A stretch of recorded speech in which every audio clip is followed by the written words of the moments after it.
All right, it's time for Janet Sciales and the Horoscopes, and we've got Mercury changing signs. We're heading into Leo. Yep, Mercury, the planet of communication, is leaving the sign of Cancer and going into Mason's sign, the sign of Leo. So, and whenever Mercury changes signs, Mercury stays in a sign for about 3 weeks or so.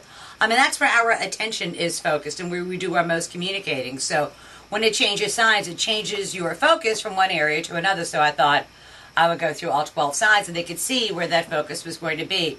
Although normally it's always all about Leo, it's even more about Leo with Mercury in their sign. They are way more articulate, they are way more communicative, they are way more demanding, and they are very much, they've had to stay in the background for the last 4 weeks or so.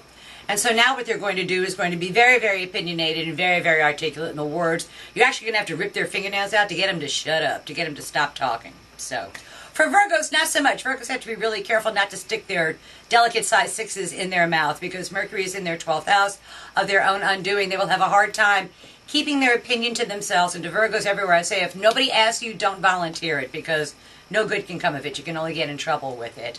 For Libras, it is a great placement for Libra because it's in their 11th house of hopes, wishes, goals, and objectives. They get to get a group to do not their bidding, but whatever it is the group does, it benefits both the Libra more so than it does the group. So I think that's a very cool thing when you get somebody else to do your work for you. For Scorpios, Mercury is in their 10th house of career and public standing, and they have been having career issues. They've been trying to figure out what they're going to do exactly, and they find out over the next 3 weeks or so exactly what the powers that be want and exactly what they want them to do. And then to Scorpio, I say, just do it. Don't fight it. Just do it. Give the bosses what they say they want. For Sagittarians, important legal, educational matters, contracts, negotiations, and matters at a distance all become very important over the next 3 weeks or so for Sagittarians, and they can either nail down a decent agreement, or if they've been waiting for some kind of ruling, it comes down over the next 3 weeks or so.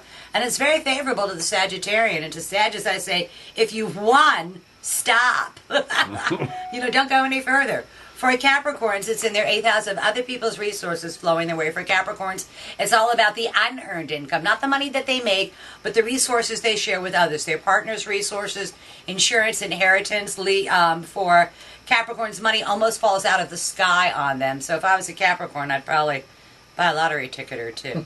For Aquarians, it's in their 7th house of partners, and Aquarians are about to be called to task. By their partners and in their intimate one-to-one relationships. Aquarians are going to be opposed, so they're going to have to be able to defend their ideas and defend their actions. And if your action is indefensible, for God's sake, stop trying to defend it. Because pride goeth right before the fall. For Pisces, it's in their 6th house of work and responsibilities. For Pisces, the work situation improves for them. Something new comes to light. They make a big enough stink that the powers that be recognize it, and they can solve a pending issue that's been giving them a hard time with work. Either obstacle gets out of their way, but something changes for them and their work situation improves.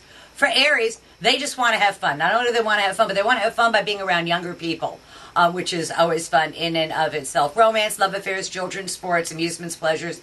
Anything fun has got Aries' name written all over it. For Tauruses, it's in their 4th house of home. And there are some absolutes coming down at home for Tauruses. And they are going to let anybody know exactly what it is that's been bothering them. And they want to clear the air, so to speak, at home and get all that stuff straight.